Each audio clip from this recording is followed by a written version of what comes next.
Hi, everyone, and welcome to a special issue of the Legend Fiction Show. This is for our upcoming convention, Legend Haven 2023 Worlds Without End. It's the free online convention. Today, we're joined by Mike. He is the editor of the Voyage Comics blog and a co host of the Voyage podcast. Mike, welcome to the show. Thank you. Appreciate like I was just saying earlier, the stuff that Voyage Comics puts out is some of the coolest looking content I've ever seen. Especially in the Catholic space, and it was amazing to have Philip. He came on and we talked all about one of the latest comics that y'all are working on.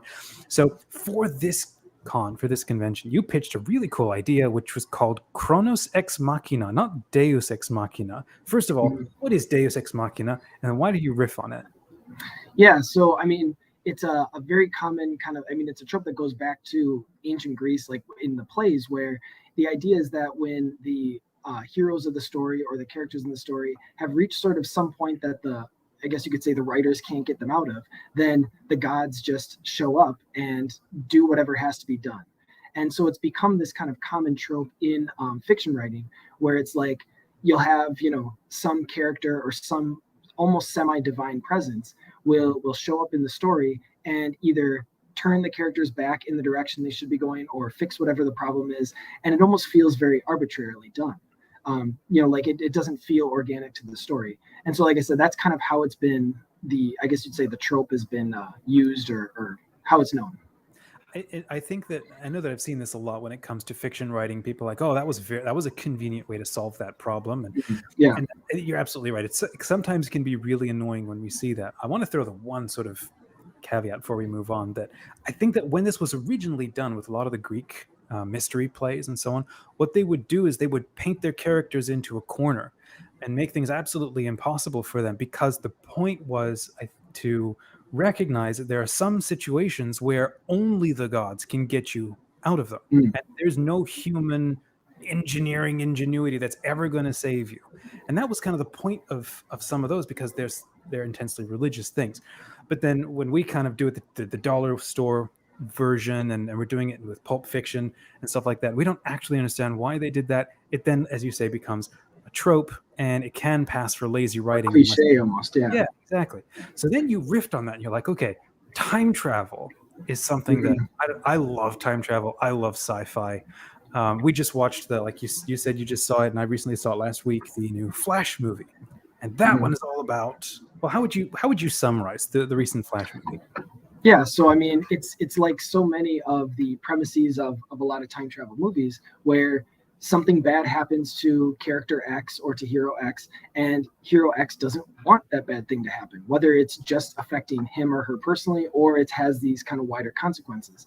So what does character X do? Character X goes back into time to prevent whatever circumstances allowed for that bad thing to happen.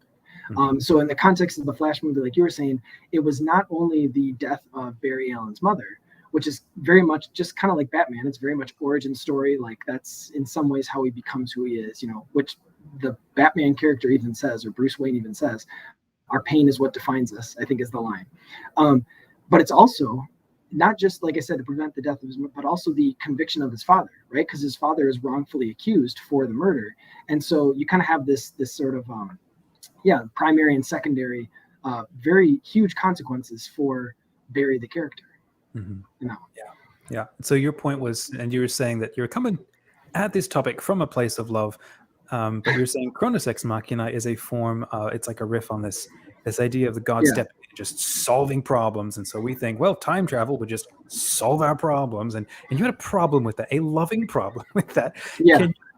Let's get into that and take it away. Well, so and like this is partially where the title comes from too. So if you think of like Chronos as the Titan of time, sort of the precursor to the Olympian gods of like Zeus and Hades and all that, like Chronos, along with the Titans, it was like these primordial, like even realities that preceded even the gods themselves. And so of course, like from the Greek kind of mythological perspective, time was something that even conditioned the gods. And that's, like I said, that's why it's a Titan. That's why Chronos, is this kind of big scary figure in those stories. And what, the characters in a lot of these time travel movies are doing is they're trying to use Chronos right? By manipulating time or going back in time to step in and, to your point, solve the problems, just like the kind of deus machina mechanism. And so where is that problematic? I mean, you are manipulating. Now it's not just it's like these elemental realities, these primordial realities, in this case, time itself. But if you're going to control these things, it kind of puts you above those things. So what are you making yourself? You're making yourself not just, a lowercase g god, but you're making yourself the Lord of Time. And actually, the Flash movie is a really good example of this. If you remember the conversation he has with the Michael Keaton Bruce Wayne. Okay. And it's a pasta conversation where he shows him the 2 dry noodles and then he splits one. Yeah. And he says, you're not only creating a new future at this kind of pivot point, but a new past. And I thought, like, wait, you're creating this entirely other like realm of existence, this other world. We call that person a god. Like, we call that person not just lowercase g, but capital G God, when you're creating, like I said, not just a new time, but new space. But if it's okay, we kind of have to back up a second, because one of the sort of like dilemmas that characters, they kind of get caught in when we get into time travel stories is you basically have one of 2 options. So you've got what's called like the loop, like the one timeline only possibility, where you're the character, you go back in time, and there's just the one timeline that you're affecting. So you stop the car accident from happening, you stop the person, you push the person out of the way or whatever. But the problem with that is it creates that paradox of, if that was the very thing that influenced you or got you to the point where you traveled through time, that motivated you, then if that doesn't happen, what motivated you from going back in the first place and stopping the thing from happening? So you create this sort of like loop where something has to happen. The only thing that can happen that motivates you. So you fall into this sort of like, it was fate. It was fated to happen. It had to be the certain way. Unless, you can condition every aspect of reality to fit your specific like need or your specific situation. Well, again, if all of reality is conformed to you, what do we call you? We call you God. Right. I mean, in that moment, you're assuming you have an almost infinite wisdom to understand the impact of your choices and that they are actually good. And so the lesson of all those stories is that we find out the character doesn't, right? But even when that character doesn't have that, infinite knowledge or wisdom in terms of how things should work out, they still are, right, they're manipulating all of reality around, whether it's whether it's a good desire or a bad desire, good or bad motivation. So that's like the first one. It's kind of like the Looper, which again is a reference to another sci-fi movie. If you remember that Bruce Willis, Joseph Gordon-Levitt Looper movie. Oh yeah. Okay. Where again, the whole idea is that he has to close the loop or whatever. But then the other possibility is that you're not actually traveling through time anymore. That when and this kind of is where the Flash one goes, is when you quote unquote go back in time, you're creating this new realm of existence, this new world that I guess if it's a spoiler for the Flash movie, I mean, it's been out for a while, it's streaming and all that stuff. I feel like anybody who actually wanted to see it will have seen it by now. But he creates this whole new world that he eventually just destroyed. Like, he has to just destroy, right? He has to just kind of leave it to be destroyed. Which again, I'm death destroyer of worlds. It's like an awful situation. It's like people wanted to talk about, how I mean, that's Oppenheimer times like, a million or whatever, times a billion. Yeah. But that's essentially it. Is he hasn't actually gone back through time anymore. He's jumped to this other world, this other. I mean, now you're not just talking about time; you're talking about space. And that's really what, if you think of, again, Barry Allen going back to this other Barry Allen, finding this other Barry Allen. And then if you remember at the end of the movie, he goes back to this other world, which isn't any of those other worlds. So now he's created this, like, I guess you'd say third or fourth different reality. And, what's going to happen if he stays in there? Then what happens to the one that he left originally? But you're jumping through space now. And again, it's all based upon, like you're turning yourself into not just a lowercase g God, but the God who conditions all of time and space. And so that's where, like I said, the name Chronos ex Machina sort of comes from. And like I said, all it is to fix this problem, just like the deus ex Machina mechanism. I think that's what's so significantly powerful about almost every time travel movie I think I've ever seen, especially when it's like confined to a movie. Once it becomes a TV show, it's like all bets are off because you just got to keep Oh yeah, rinsing, repeating, and having fun. But yeah. when it's a movie, it's a closed story with an end, and it's got a message. And I think every single one I've ever seen, it's either hilarious or heartbreaking. It always comes back to the realization that um, your our wounds are what make us, and we Mm, regret them, and we may want to repent for them, especially if we had a part to play in that, or if we didn't and it was a trauma sort of inflicted on us, we want to undo that. I think it's so perfectly human to want to make all things good, mm.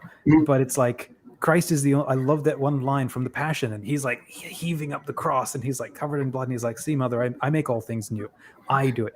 We want, and I think that's why these stories call to us over and over and over again, is because we half wish that unconsciously that we're in that role, we had that kind of power. And it takes living the experience of a story to realize, okay, I need to leave it as it is, and maybe just keep moving. Well, and I think to that end, I think that's a perfect analogy, because when we talk about, whether as Christians we look to the eschaton, to the end of time, or in the context of the crucifixion, which in a sense that was fixing everything, so to speak, but it didn't involve going back and stopping Adam and Eve.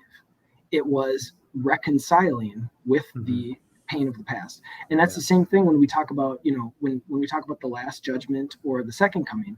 It's not going to undo all of the problems that we ourselves have caused. In a sense, we're going to face that at our own, general judgment. We're going to see the effects, but we're not going to see how God undid all of them. It's going to be how God even brought those bad things about ultimately for good. And again, the crucifixion is a good analog or parallel to this, because it's saying that time travel isn't the answer, right? That the Chronos ex Machina isn't what actually works. Which I guess if you want to say like every time travel story is trying to teach us that lesson, then I guess It's fine. funny, isn't it? Yeah. And I'm just complaining that it's so cliched or something. I don't know, but Wait, so your complaint isn't that it's cliche. Your complaint is when people don't actually honor that lesson, and they celebrate sort of the fun of time travel without the actual outcome of it. And I guess maybe you could sort of say, okay, if you're going to have fun, but expect that the story is going to stay at the level of fun where the really important lesson that's going on underneath all of this isn't actually being learned, perhaps. Like there's a show that came out that was like, what, 4 seasons, called was it called Time Travel? I can't remember. It was about a whole secret society that goes it sounds familiar, but I can't think of the name either. Yeah, it was so fun. It was like Stargate for time travel is what it was. The premise sounds so familiar because it's like you could just throw a bunch of words together with the word time, and you'd be like, oh yeah, I think that's the name of it. Yeah. So the point being, like, if for the people sort of attending this con, if you're a writer, what we're saying is this is what I think is so valuable about stories, right? Is that you're going to take something that humans desire, that we all want, which is I regret or I want to undo or something. And then you take a character and then you throw them in that situation. You're like, okay, now let's live out the consequences of this. And let's do it as an adult here. And let's really see what happens. And you might really want it. Let's see what happens if you live out that motivation. Yeah, so I guess if it comes down to as basic or fundamental a point of give actions consequences, then it's like, oh, what do you need me to tell you that for? And yet, why is it so tempting? Like I said, why is the time travel thing so tempting? It's because of now we can have actions without actually living through the consequences. If I do this action and it turns out badly, I just go back and try it again, or I just jump to this other world and do it again. And you are eliminating, not that you're eliminating at least the consequences for you, even if they everybody else has to feel them, right? Go back to the new world that Barry Allen created. They all, in a sense, they become annihilated. Like when he, and do we see him live through the consequences of that? Maybe he'll grapple with them if they're not going to make another one because it wasn't successful. But it's like we have to kind of like project that into the epilogue or the future. Isn't what's so funny there is like you're saying you want to go back just to fix the one thing, and now all of a sudden you're stuck with a ton of new consequences and then new choices that are now going to define you. And then even if you do end up going back and kind of undoing everything and kind of resetting the timeline, there is still the whole point of this story, which is you thought you were wise enough to fix things, but now you can't live with the consequences of effectively your lack of wisdom, and you've kind of made things worse. And you had a whole lot of fun along the way. That's kind of why we show up to enjoy the stories, because hey, it's so much fun to dream, and unexpected things happen, and they're awesome stories. But the deep lesson, though, is you thought you were wise enough, and now you end up with new consequences you don't like that are even worse, and you're not wise enough to resort to those. And you begin to realize, like Flash does towards the end, or almost any other time travel show, I need an infinite wisdom to solve. And we're not even talking about the whole space thing. We're just talking about like the time thing. I need an infinite wisdom to account for every outcome and so on. And that's just not possible, because at this point, I'm only a finite human being. And these are incredibly powerful messages. Well, that's just it. Or if you did have that, what would that make you? It would make you, I mean, you're going back to the whole I'm becoming capital G God thing again. So that was fun. Let's talk briefly about Voyage Comics. What is it about, and where can people find you online, Mike?